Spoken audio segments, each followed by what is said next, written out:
नमस्कार सम्पूर्णमा म आज यहाँ हर्का सम्पङले बनाउनु भएको श्रम संस्कृत पार्कमा छु।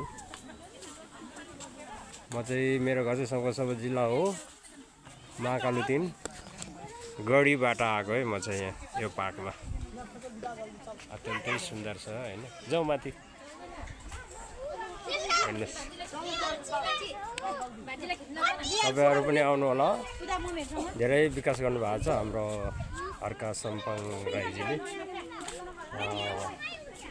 सायद यस्तो ठाउँहरू हतपत देख्न सकिँदैन, तर उहाँले एकदमै डेभलप बनाउनु भएको छ। हेर्नुस्, यो बस्ने ठाउँहरू अति सुन्दर बनाउनु भएको छ।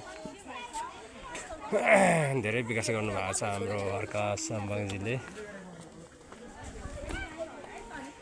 अत्यन्तै सुन्दर ठाउँ बनाउनु भएको छ, धेरै पैसा लगानी गरेर।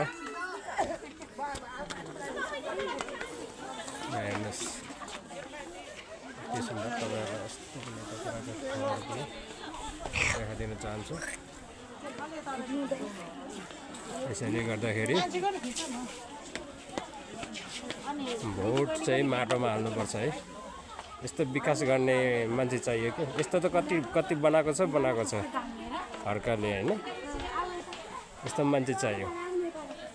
5 वर्ष चाहिँ हर्का सम्पङजी प्रधानमन्त्री हुनुभयो भने देश चाहिँ, हाम्रो नेपाल देश चाहिँ यस्तो सिनले चाहिँ ढाकेर विदेशीहरू आउने जाने हुन्छ हैन। एकदमै आर्थिक पनि राम्रो हुन्छ। त्यसैले म भन्न चाहन्छु तपाईहरुलाई जो नेपाली जनताहरु हुनुहुन्छ, माटोमा भोट हालेर चाहिँ जिताइ दिन पनि म विनम्र अनुरोध गर्दछु। आज म शङ्करसभा जिल्लाबाट आएको हो। हर्का सम्पङले कतिको राम्रो बनाउनु भएको रहेछ भनेर मैले यहाँको विभिन्न एकदमै सुन्दर ठाउँहरू अवलोकन गराइरहेको छु। तपाईहरुलाई देखाएँ यहाँको भिडियोहरू भनौँ न हैन। हेर्नुस्,